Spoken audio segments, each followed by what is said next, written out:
Voy a dejar a Roberto Lacerna, que ha pedido la palabra. Gracias, Coco. Sí, nos habíamos comprometido con los organizadores de este evento, los colegas, en iniciar la ronda de preguntas. Ya, yo quisiera empezar, si me permite, Samuel, con el último tema que me ha llamado mucho la atención, que es el de las autonomías económicas, ¿no? Por lo menos así lo has planteado en el documento. Eh, Creo que ese es un tema clave porque plantea en términos, en las palabras que utiliza en el documento, que cada región participe en la cogestión de sus propios recursos naturales. Y claro, ahí también se hace mención a una reivindicación antigua, especialmente de Santa Cruz, a la que se hace referencia en el documento. Eh, yo quisiera apuntar a tres riesgos que me parecen muy claros cuando se plantea una autonomía económica, por lo menos en los términos en que está aquí, que parte de considerar que los recursos naturales pertenecen a las regiones y por tanto debe consultarse y debe cogestionarse con las autoridades de las regiones.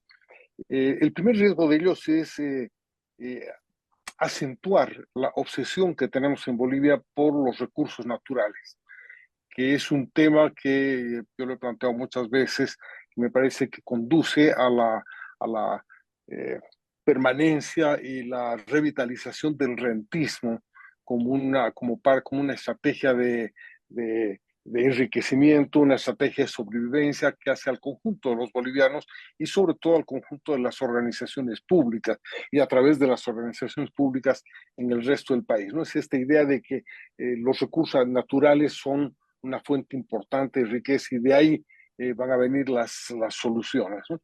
Ese es un primer riesgo, ¿no? El acentuar esa obsesión con los recursos naturales.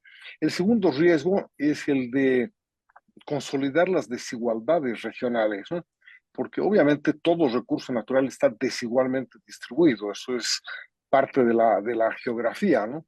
Era imposible tener un Cerro de Potosí en los 9 departamentos o un Campo Margarita en los 9 departamentos, está por definición desigualmente distribuidos porque así es la geografía, de manera que el consolidar esta dinámica basada en recursos naturales para la consolidación de las economías regionales podría acentuar aún más las desigualdades y conducir, y ese es el tercer riesgo que yo lo veo, a alentar la desintegración del país, ¿no?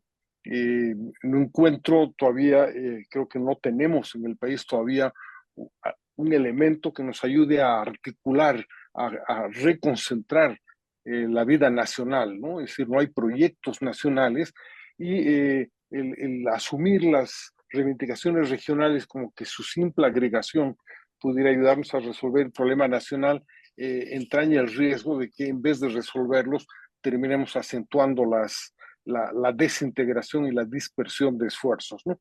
Y la pregunta entonces ahí viene es, ¿en qué medida en las propuestas o en la discusión que ustedes están planteando hay alguna propuesta para contrarrestar esas tendencias de disgregación, de rentismo y de desigualdades que entraña la dinámica de las autonomías regionales? ¿Qué propuesta, qué discurso, qué elemento del proyecto podría tener la fuerza necesaria para articular un proyecto nacional, de unidad nacional, incluso como ustedes mismos lo han planteado, es el objetivo fundamental de su partido, ¿no? Esa es mi pregunta, Samuel Coco, gracias. Samuel, Con todo gusto, ¿podrías responder, por favor? claro que sí.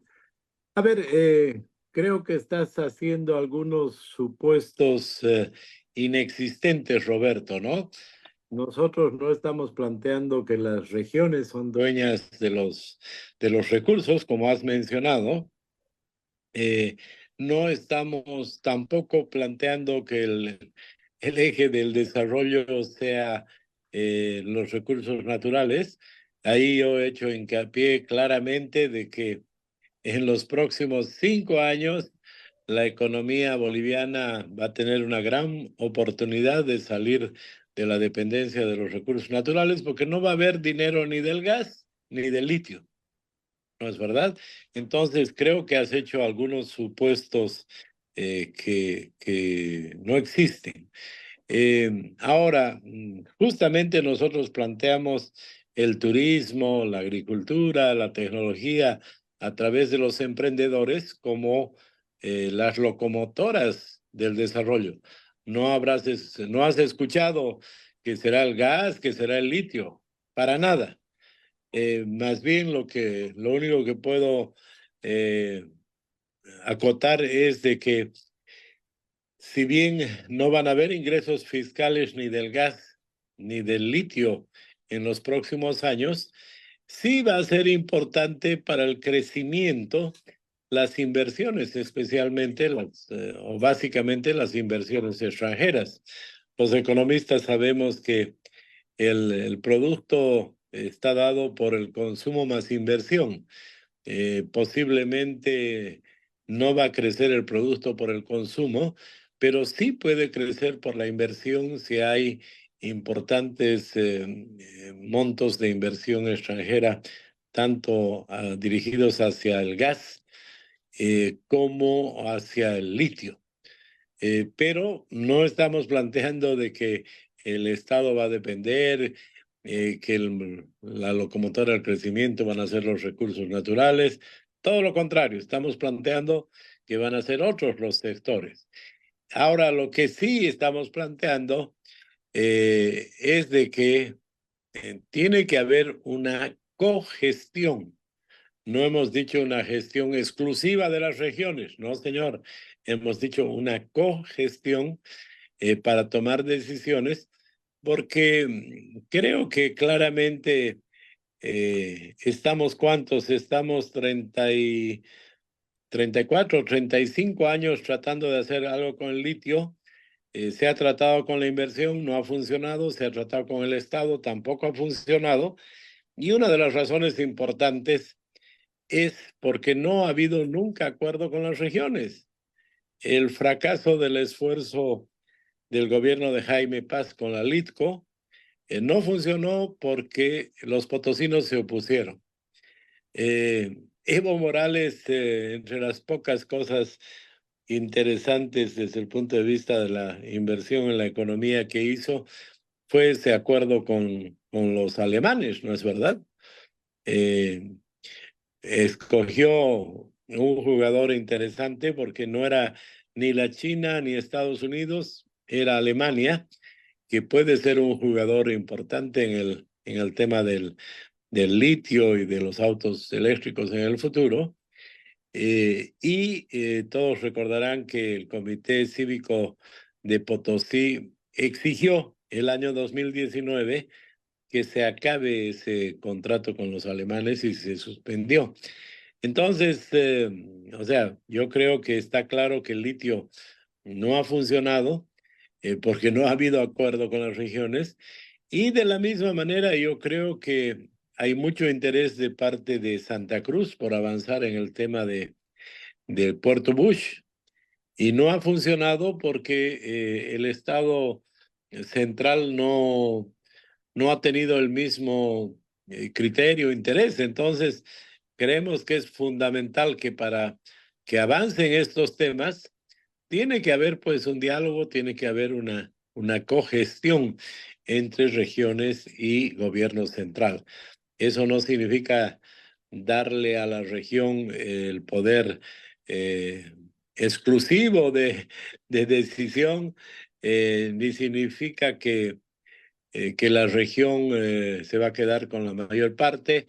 Creo que hay un criterio muy claro que ha funcionado bien con el petróleo, que ha funcionado bien en otros casos, con el tema de las regalías, donde se da un adelanto al departamento que tiene el famoso 11%, proviene de dividir el 100% entre 9 departamentos y ahí da 11, y ese 11 es como un adelanto a la región dueña de los recursos naturales, pero el 89% restante de los beneficios de cualquier recurso natural van al sector, al gobierno central para ser repartidos entre todos los otros departamentos y no hemos planteado cambiar ese principio.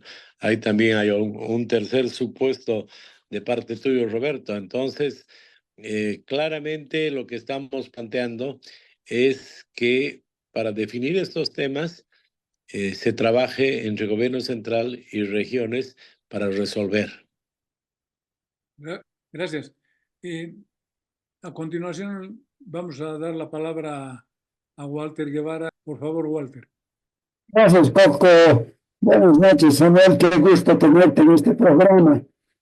Quisiera leer una observación al final del artículo de Juan Antonio Morales del día, que es sumamente técnico sobre el cierre de la brecha cambiaria, pero termina con un tema que no es económico, que quiero comentar para hacerte una pregunta. Dice Juan Antonio: gran parte del éxito del Decreto Supremo 21060 se debió a la percepción que tenía el público de que el gobierno mantendría su política contra viento y marea. No les sería posible a los opositores doblarle la mano al doctor Paz Estenssoro, ni a su ministro Sánchez de Lozada, como había pasado con el doctor Siles. Sorprendentemente, dice Juan Antonio, después de todo, el programa de estabilización de abril de 1984 del gobierno del doctor Siles no era muy diferente al Decreto Supremo 21060 en sus aspectos técnicos.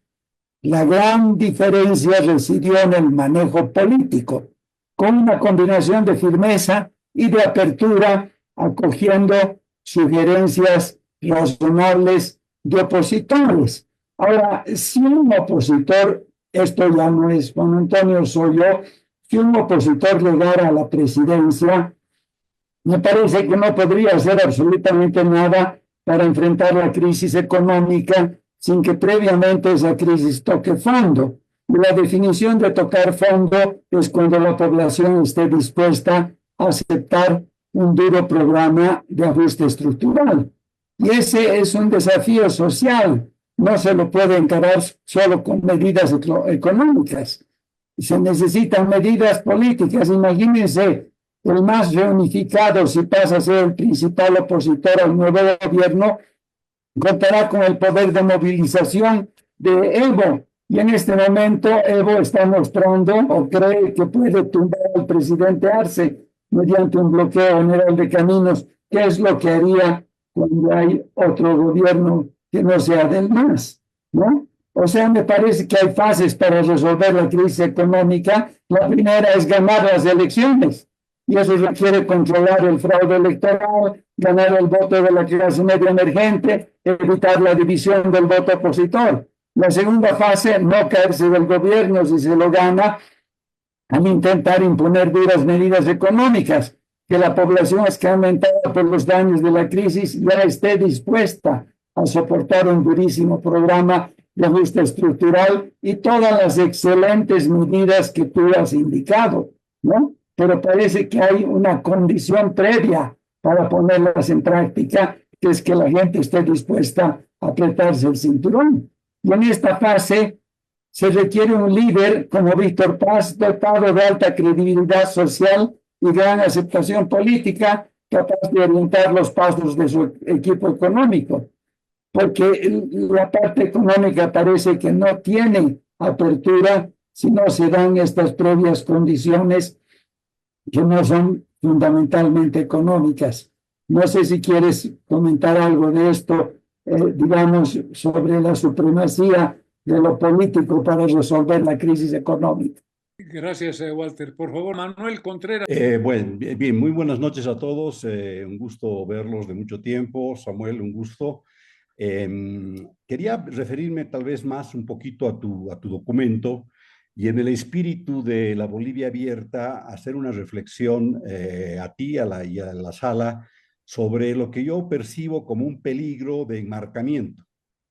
¿A qué me refiero? A tratar de dar soluciones simples a problemas muy complejos. Y eso lleva a que, obviamente, hayan equivocaciones. O sea, ¿a qué me voy?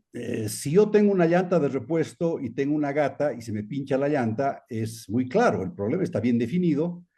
Yo sé exactamente lo que tengo que hacer, ¿no es cierto? Uso la gata, cambio la llanta, probablemente lo he hecho muchas veces, entonces es algo muy fácil. Algo muy diferente a eso es la educación. Por ejemplo, a la cual tú le das mucho énfasis como debe ser. Yo creo que la educación ni siquiera es un problema en Bolivia, sino es una situación problemática. O sea, es tan compleja que ni siquiera está bien definida. Es un problema complejo, sistémico, no está claro cuál es la causa, no está clara cuál es la consecuencia. Es una situación problemática que requiere muchas intervenciones en el largo plazo y que requiere de cambios de conducta de sus principales actores. Y para cambiar conductas de esos actores hay que tocar valores, hay que tocar creencias que son complejas de cambiar. Con esto te quiero mostrar, o te quiero reflexionar, quiero plantear de que no hay soluciones fáciles a problemas complejos y el peligro de dar soluciones fáciles a problemas complejos es llegar nomás pues a una serie de engaño. Entonces yo preferiría, por ejemplo, en el caso de educación, no plantear soluciones, entre comillas, sino plantear medidas concretas que generen progreso. A modo de ejemplo voy a dar 3. 1, tenemos los maestros que tenemos y está demostrado de que mejora la educación cuando los muchachos y las muchachas se exponen más tiempo al aula, al maestro. Si eso es cierto, así lo muestran los estudios, prohibir las horas cívicas, prohibir los famosos desfiles y dedicar esa hora, por ejemplo, a lo que quiera la escuela, o para seguir tu ejemplo, Samuel, a enseñarles inglés. 1 hora más de inglés o 2 horas más de inglés al mes, porque no hay más horas cívicas. 2, todavía sufrimos de un enorme problema en Bolivia que tiene que ver con que lamentablemente por cumplir horarios el maestro de música termina enseñando filosofía y el maestro de filosofía para poder cumplir su horario enseña matemáticas y tal vez un poquito de inglés. Solamente reestructurando y mejorando cómo se distribuyen los maestros habría un gran impacto. Y un tercer tema que me parece igualmente importante es devolver el trabajo a los padres de familia. No todo lo puede hacer la escuela, no todo lo pueden hacer ni deben hacer los maestros. Entonces, devolver el trabajo a los padres de familia y plantearles, pues, que lean con sus hijos y sus hijas, los ayuden en sus tareas. Yo sé que todos no pueden, pero den el ejemplo en casa leyendo, por ejemplo. Hay miles de estudios que muestran que muchachos, muchachas que han estado en casas con libros y con padres que les leen o que han visto a sus padres leer, tienen mejor desempeño. Son 3 cositas, no son soluciones, son esfuerzos de generar progreso. ¿Por qué? Porque la situación de la educación es demasiado compleja para que hayan balas de plata que los resuelvan. O sea, mi solicitud es no nos vendas o no nos vendamos a nosotros mismos balas de plata. Es demasiado complicado. Gracias. Gracias. Agustín. Bueno, yo quisiera hablar sobre lo que se llama un plan de repatriación de talento humano. Primero, Samuel, creo que das mucha esperanza con estos proyectos y justamente al ser la locomotora de miles de locomotoras, preguntarte si hay algún estudio, si crees oportuno el tratar de identificar qué número y cuánto talento ha salido de Bolivia, porque este nuevo recurso que está en la gente yo creo que es vital. Percibo que hay muchos ciclos hasta recurrentes, ¿no? Podríamos hablar en los años 90, cuando se abrieron las universidades privadas, era uno de los principales objetivos frenar este éxodo. Lamentablemente, yo diría que si bien se contuvo al inicio, experiencias como de la UPB se fueron un poco perdiendo por esta problemática que vive el país. También creo que sería importante empezar desde ahora, de cara a las elecciones del 25, en ilusionar a la juventud y en las distintas fases de emprendimiento, ¿no? Desde la idea del negocio, incubación, aceleración, los venture capital, de manera que ya tengan una masa crítica de votantes que ayuden a promover el emprendimiento. En resumen, si ves oportuno y si lo tienen, este plan de repatriación de talento, porque hay muchísimo talento boliviano que lamentablemente a veces está subempleado, mal empleado o bien empleado en el exterior, que sería muy importante de traerlo a nuestro país. Muchas gracias. Muy bien, Samuel. Por favor, respondas a las 3 presentaciones. Gracias, con todo gusto. A ver, comenzando con Walter Guevara, que lo veo de mucho tiempo, un saludo. Obviamente, coincido con Juan Antonio Morales. Es pues muy importante tener en cuenta de que había un gobierno que tenía firmeza y que estaba dispuesto a no retroceder en su plan económico en el año 85. Pero ya tratar de reproducir poco mecánicamente lo del 85 al 2025, creo que nos puede llevar a cometer errores, ¿no? El doctor Paz fue muy sabio al decir este plan, el 21060 durará 20 años y duró 20 años. Pero ahora el contexto es muy distinto, muy diferente. Yo solamente mencionaría una gran diferencia que anula las comparaciones entre el año 85 y el año 2025.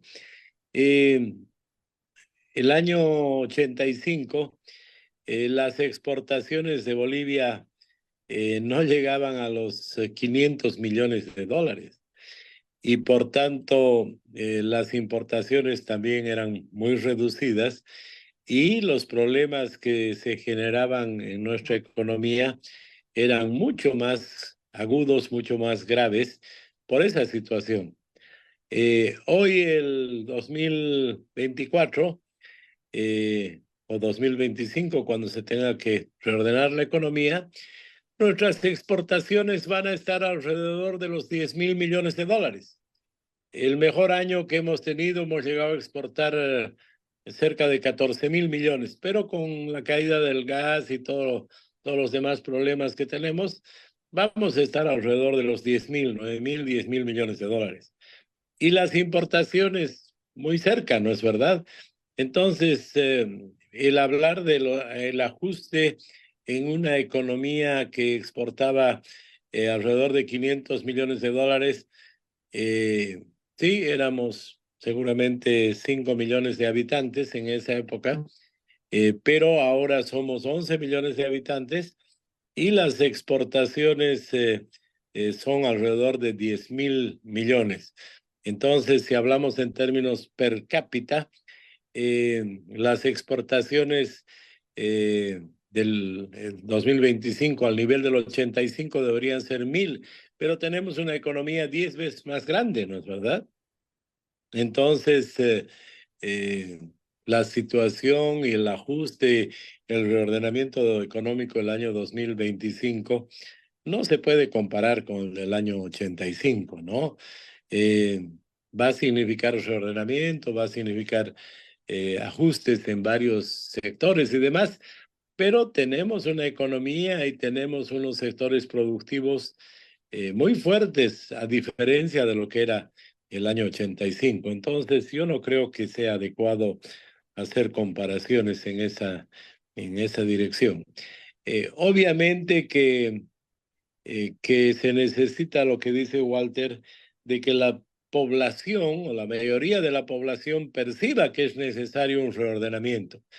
Yo quiero decirles que he estado viajando por todos los departamentos del país en estos últimos 2 años y especialmente este año es impresionante, yo lo he comentado, si a veces hay que hacer cola de 5 o 6 horas por gasolina en La Paz o en Santa Cruz, en las pequeñas poblaciones, por ejemplo, en Coroico o en Rurrenabaque, me comentaban que tienen que hacer cola para conseguir gasolina, a veces hasta 48 horas. Y el drama que tienen, ustedes saben, en el oriente del país, en las pequeñas poblaciones, los taxis son motos, o estos toritos que le llaman, los famosos tuk-tuk de la India, ¿no ve? Que han llegado, que son una moto de 3 ruedas. Me comentaba un mototaxista en Rurrenabaque el drama que tienen ellos, porque el motor de esos vehículos carga 8 litros. Me decía, y un tanque lleno me sirve para 1 o 2 días, dependiendo del volumen de trabajo.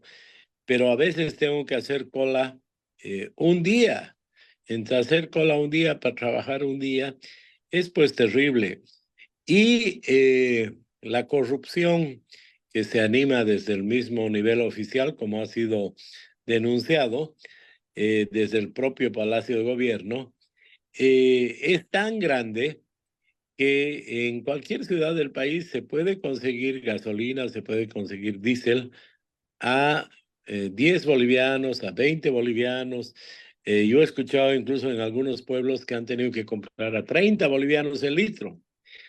Y he escuchado decir a taxistas, he escuchado decir a transportistas que ya están hasta la coronilla y que están dispuestos a pagar el precio internacional, pero que haya. Entonces, Walter, si uno habla con la gente del pueblo, con los que están afectados, se puede percibir de que hay eso que tú comentas, de que se ha tocado fondo en ciertos temas, como el tema del combustible, y también en varios otros temas, ¿no? En el tema del dólar, por ejemplo, hay gente que anda desesperada por conseguir unos dólares para mandar a sus hijos o que vive de lo que le mandan y que tenía problemas serios de los dólares. Entonces, no digo que ya hemos tocado totalmente fondo y que la gente está pidiendo a gritos que se resuelva, pero yo veo de que estamos yendo en esa dirección. Y yo estoy convencido de que lo más probable, un 95%, es que Luis Arce va a terminar su gestión. Vamos a llegar a las elecciones de agosto del próximo año y va a entregar el poder en noviembre del próximo año. Más aún con la rendición que ha tenido Evo Morales hoy día. Para los que no saben, Evo Morales ha pedido levantar los bloqueos por Todos Santos y porque no quiere levantamiento o no quiere derramamiento de sangre. Eso ha sucedido en las últimas horas. Entonces, yo veo que además hay un Evo Morales derrotado que quiso hacer una gran marcha a la paz, fracasó, quiso hacer un bloqueo para ser candidato, para que le levanten los juicios, también ha fracasado, y esta tarde ha hablado de que haría una huelga de hambre, lo que muestra que ya no tiene instrumentos para presionar. Entonces, así a pocas horas del desenlace de este conflicto, yo considero de que Arce va a terminar su gestión y va a llegar seguramente arrastrándose hasta el final porque la situación económica no va a cambiar, no va a mejorar. Y Evo Morales no va a ser candidato y va a tener muchos problemas. No sé si han escuchado, hoy día en la Argentina le han iniciado un juicio también por trata de menores, una fundación importante. Y claro, ya en otro país más que tenga un juicio por estupro, trata de menores, ya se le va complicando más la cosa. Entonces, no digo que no va a existir el MAS, sí, va a existir el MAS, pero bastante disminuido. Hablando con la gente en el Parlamento, los mismos masistas aceptan que el próximo gobierno no va a ser del MAS y que su objetivo es por lo menos tener un tercio para que no los enjuicien. Entonces creo que también ahí es bueno tener un poco más de realismo de lo que está pasando, ¿no? Y obviamente lo que nosotros planteamos, si bien yo tengo aspiraciones, nosotros somos los mayores defensores y impulsores de la unidad. Nuestra propuesta es muy clara de que tiene que haber un solo candidato de la oposición en la elección del año 2025. Y yo soy optimista de que pronto vamos a anunciar de que hay unidad y que esa unidad va a consistir en que el próximo año se elija un solo candidato. No puedo entrar en detalles y demás porque estamos en conversaciones, pero obviamente yo veo de que hay una alta probabilidad de que tengamos una oposición unida, un MAS prácticamente pulverizado entre ellos mismos, no por obra de la oposición, sino por obra y gracia de ellos mismos, lo cual da también un panorama muy distinto. Y si además uno ve las encuestas en temas estructurales, es interesante comprobar cómo desde el año 2022 los bolivianos han cambiado y ya no quieren empresas estatales. Los bolivianos creen que ahora es la inversión privada la que tiene que resolver los problemas de la economía y ya no el Estado. Y así podía abundar en varios otros temas, pero el tiempo no me lo permite. Pero también hay un cambio estructural en la forma de pensar de la población. Creo que con eso le contesto a las preocupaciones de Walter Guevara. Manuel Contreras, coincido contigo de que sería un absurdo querer comenzar una reforma educativa y en meternos a una pelea con el magisterio los próximos 5 años y demás. Hemos hablado contigo del tema. Hay unos desequilibrios brutales en materia del uso de los recursos. Por todos es reconocido en el mundo que son los primeros 1000 días de vida de un niño donde se forma el cerebro y se define el futuro de un niño. Y todos los países desarrollados gastan una proporción muy importante en la educación preescolar, porque ahí es donde se tiene más influencia en la estructuración del cerebro de los niños. Y muchos otros países de desarrollo intermedio también han empezado a hacerlo, pero Bolivia me animaría a decir que debe ser uno de los países que menor proporción destina a la educación preescolar. Creemos que es tema de una empleadita que cuide a los niños y punto, cuando esos niños necesitan estimulación, necesitan una serie de cosas que se podía dar. Y eso en nuestro país es pocas veces discutido, un presupuesto exiguo, terrible y demás. Y el tema de las que reciben más dinero, que son las universidades estatales, que es terrible, pero que siguen enseñando para las necesidades del siglo XX, con catedráticos. Salió una estadística de La Paz, de la Universidad Mayor de San Andrés, que más del 50% de los catedráticos son mayores de 60 años, lo cual nos muestra que siguen enseñando lo que enseñaban en el siglo XX y no hay ningún cambio. Hay alguno que otra excepción. Por ejemplo, yo he encontrado en la unidad académica campesina de la Universidad Católica Boliviana en Batallas, que tiene una carrera de ingenieros en emprendimiento, que tiene una carrera de ingenieros en riego, en fin, en los temas y en agricultura, en los temas que le interesa a esa región, ¿no? Estamos viendo que ya hay muchas universidades en el mundo que están enseñando carreras. Yo publiqué hace unas semanas cómo encontré que hay un máster en Business Administration con inteligencia artificial en la Universidad Georgetown, y en nuestras universidades todavía el tema de la inteligencia artificial está ausente, ¿no es verdad? Bueno, tendremos que hacer cambios y para saber qué está pasando en la educación escolar, sabemos que gracias al MAS se ha eliminado la prueba PISA desde el año 2011 por ser una prueba capitalista, imperialista, que iba a ser reemplazada y no se ha reemplazado nada, y a mí me ha dado vergüenza ajena en algún seminario que he estado y donde han mencionado que como Bolivia no tiene estadísticas sobre la situación de la educación desde hace 14, 15 años, para varios estudios toman los datos de Honduras, porque es un país más o menos del mismo tamaño, la misma cantidad de gente, y toman los datos de Honduras para Bolivia.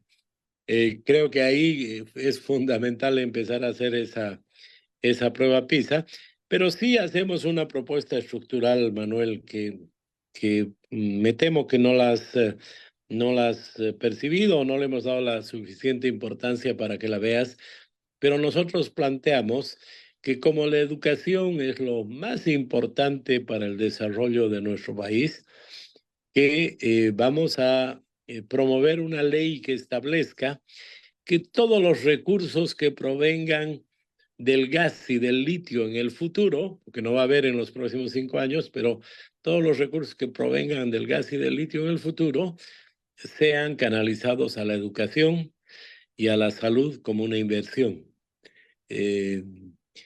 No estamos descubriendo la pólvora.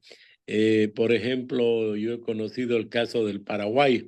El Paraguay tiene un ingreso de alrededor de 3.000 millones de dólares anuales por la represa de Itaipú, y con gran acierto los paraguayos se han puesto de acuerdo y esos 3.000 millones de dólares los destinan a inversión en educación. Entonces, todos los países sensatos utilizan el dinero de los recursos naturales para potenciar los recursos humanos. Entonces, tal vez la propuesta más importante que hacemos en materia de educación es esa. Pero coincido contigo de que son pequeñas acciones como eliminar las horas cívicas, los desfiles, promover el uso del inglés para poder cambiar. Y obviamente hay ese famoso dicho africano, ¿no es verdad? Que si la familia o los padres de familia no están involucrados en la educación del niño, ese niño va a fracasar.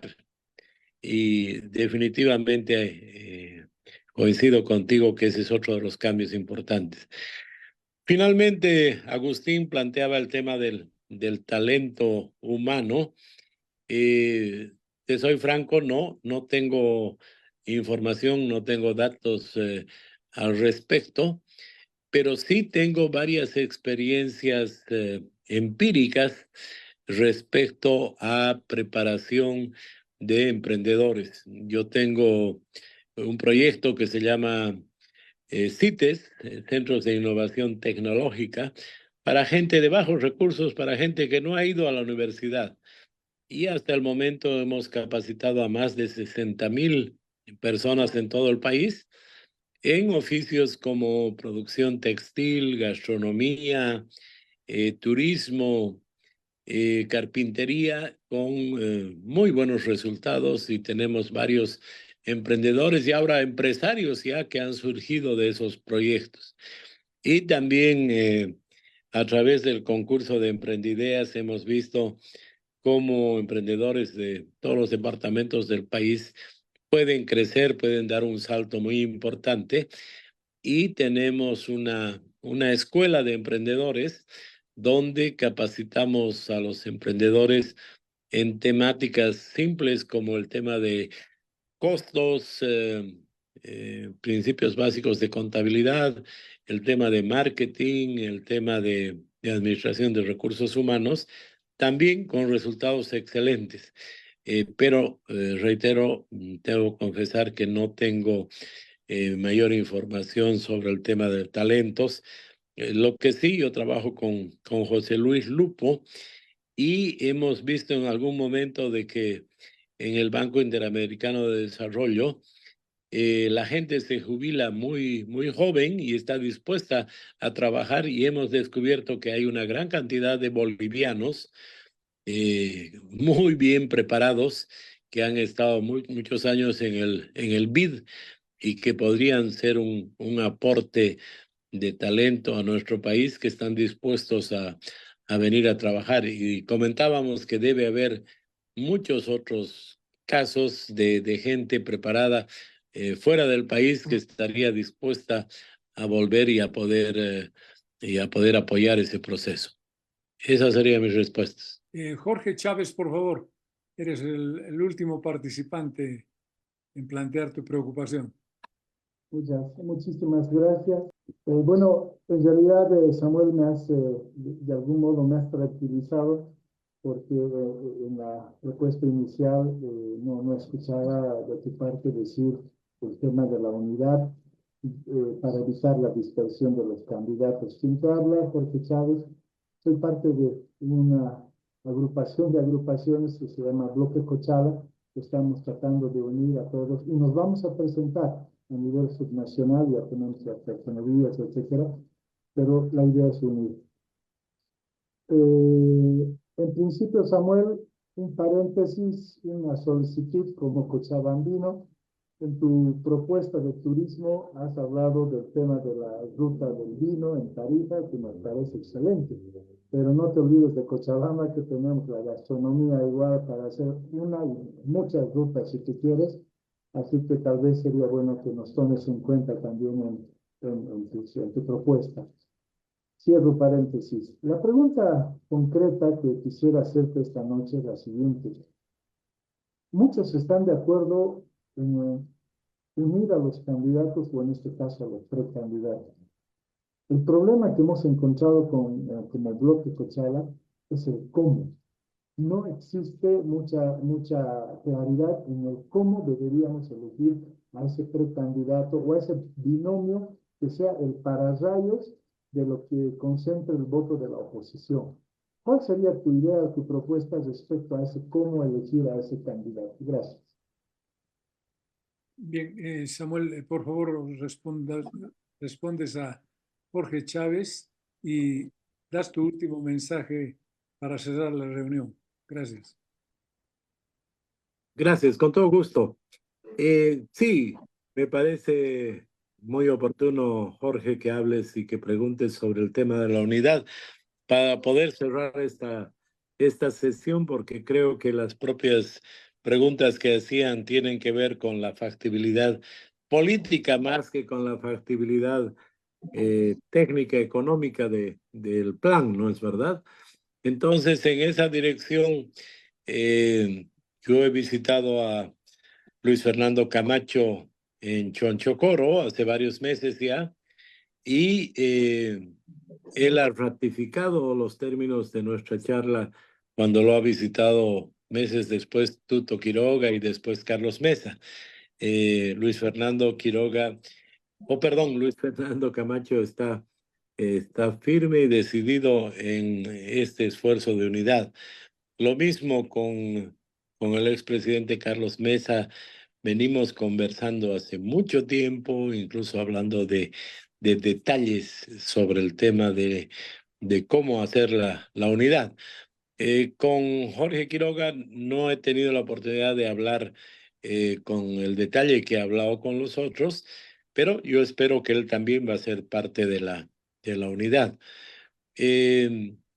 No puedo ni quiero dar detalles de lo que estamos haciendo en este momento, porque como es un tema en marcha, hay que ser cuidadoso, ¿no?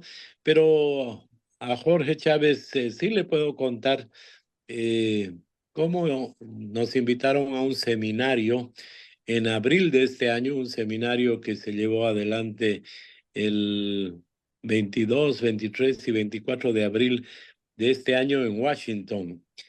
Y nos invitaron una fundación que se llama Fundación Jucumari, invitaron a Comunidad Ciudadana. Por Comunidad Ciudadana fue Carlos Alarcón y una señora Sandoval, que creo que es diputada suplente por Comunidad Ciudadana de parte de Santa Cruz. Fue invitado en Creemos y estuvieron su principal ejecutivo en este momento, que es Efraín Suárez, y también estuvo Zvonko Matkovic. En ese momento era presidente de la Asamblea Departamental. Y por Unidad Nacional estuvo Roberto Moscoso, mi persona. Fue muy interesante desde mi punto de vista para formarnos un criterio de la unidad esta reunión, porque también en ese seminario, en esa reunión, estaba gente de Venezuela, estaba Leopoldo López y también había gente de Nicaragua. Y cuando se empezó a hablar del tema unidad, inicialmente se empezó a hablar de primarias abiertas, cerradas, en fin, una serie de temas. Y cuando le tocó hablar a Leopoldo López de Venezuela, él nos aclaró varios temas, nos comentó la experiencia venezolana. Y él nos dijo, y nos subrayó bastante de que no hay que cometer el error de casarse o de pensar que lo más importante es el instrumento, que lo más importante es la voluntad política de que haya unidad y de que haya un solo candidato. El instrumento, él nos comentó de que en el caso de Venezuela, en alguna oportunidad ellos hicieron primarias con participación del Tribunal Electoral, con todas las formalidades de ley. Nos comentaron que en la última primaria que ellos hicieron, la hicieron con los votos en cajas de zapatos. Nos comentaron también que en alguna oportunidad hicieron una encuesta para elegir candidato y que en otra oportunidad, cuando les adelantaron las elecciones, no tenían tiempo ni siquiera para hacer una encuesta y que por lo tanto tomaron la decisión de definir en una reunión política. Y nos mencionaron de que si en alguna oportunidad no funcionaron las cosas como en la última vez, no fue por el método de elección, sino por otros factores. Dicho eso, los 3 partidos que estábamos presentes en esa oportunidad, Comunidad Ciudadana, Creemos y Unidad Nacional, avanzamos y vimos de que lo más importante es el compromiso de que haya un solo candidato que se elija de una manera acordada, transparente, y que todos hagan el compromiso de apoyar a ese candidato. Yo personalmente creo de que, y hemos hablado, no hay ningún acuerdo sobre eso, debo aclarar, pero si uno ve las experiencias de partidos políticos en Chile, de coaliciones en Chile, en Uruguay, en México, se puede ver claramente de que se puede resolver ese tema con una encuesta. O sea, con una encuesta, con 2 encuestas hechas por entidades internacionales, con supervisión de todos y demás, se puede lograr tener encuestas confiables y si se define hacer una encuesta, qué sé yo, en el mes de marzo, y se encuentra cuál es el candidato o la candidata que tiene mayor apoyo, lo fundamental es que haya pues el respaldo y que se cumpla el compromiso, ¿no? Nosotros tenemos autoridad moral para hablar de ese tema, porque ya en la elección del año 2019 dijimos, para que no haya dispersión, vamos a apoyar al que tenga mayor apoyo. Y en algún momento se vio que era Carlos Mesa el que tenía mayor apoyo, y lo respaldamos y no participamos en la elección con un costo político elevado para el partido al no tener representantes. Y creo que en esa elección se puede ver muy claramente la importancia de la unidad. Ustedes recordarán que en la elección del año 2019 hubo una diferencia muy, muy pequeña entre Carlos Mesa y Evo Morales. Y eso originó que el gobierno del MAS en ese momento haga un fraude, corte la suma de los votos por más de 8 horas y que aparezcan otros resultados, que fue condenado por la OEA y significó la caída del gobierno de Evo Morales. Hay que recordar que en esa elección, Óscar Ortiz se negó a ser parte de una unidad, se negó a llegar a ningún acuerdo y obtuvo 4%, 4,5%. Si Óscar Ortiz hubiera sido parte del acuerdo, Carlos Mesa hubiera ganado en la primera vuelta, hubieran ido a una segunda vuelta y con seguridad la historia de nuestro país hubiera sido muy diferente y nos hubiéramos ahorrado muchas muertes y muchos problemas, ¿no? Entonces, desde ese punto de vista, nosotros estamos trabajando y vamos a seguir trabajando por la unidad. Yo he hablado con prácticamente todos los líderes políticos. El único que se niega a cualquier esfuerzo de unidad es Manfred Reyes Villa. Me imagino que él tiene otros aliados, otro punto de vista, y lo ha manifestado públicamente. Lo ha manifestado cuando detienen a Camacho, que él no quería ser parte del grupo de reclamo, cuando hay el problema del censo, y últimamente también con el tema de una posible unidad para ir a las elecciones del año 2025.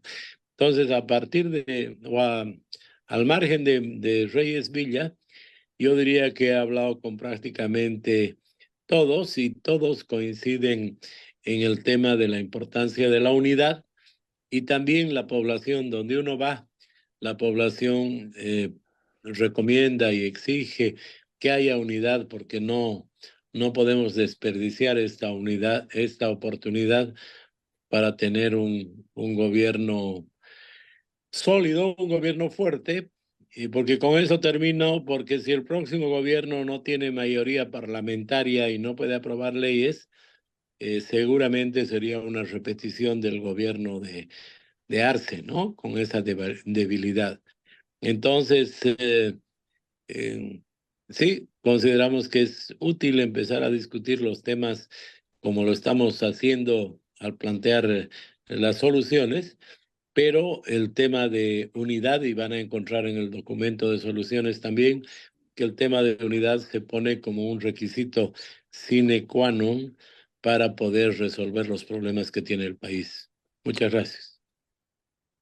Muchísimas gracias, Samuel. Yo le voy a pedir a Roberto Lacerna que cierre la sesión. Ok. Bueno, yo quiero agradecer la presencia de todos ustedes a nombre del grupo Marcos Escudero y especialmente la presencia de Samuel Doria Medina y la disposición a debatir y a plantear algunas propuestas. Aunque creo que en esta reunión por lo menos has perdido algunos votos, Samuel, porque he visto algunos ex funcionarios del BID y de organismos internacionales mostrarse muy furiosos ante esa promesa de hacerlos trabajar nuevamente después de que se han jubilado. Así que ya veremos en qué concluye. Bueno, bromas aparte, también voy a eludir la tentación de entrar en un debate sobre el tema de las autonomías económicas. Ya tendremos oportunidad de hacerlo. Quiero insistir en la vocación y en la voluntad que tiene este grupo, Marcos Escudero, de reunirnos semanalmente, cada jueves, para tratar problemas del país, y sobre todo estamos muy dispuestos a escuchar propuestas y ayudar a la difusión de propuestas y a promover el debate. Así como hemos recibido hoy día estas propuestas, estoy seguro que vamos a tener la ocasión de recibir a otros pre y post candidatos en esta oportunidad. Muchas gracias otra vez a Roberto Moscoso por habernos ayudado a vincular a Samuel en este evento, y a ti, Samuel, por haberle quitado tiempo a una ciudad tan linda como Buenos Aires para reunirte con este grupo de bolivianos. Muchas gracias a todos, otra vez gracias a ti, Samuel.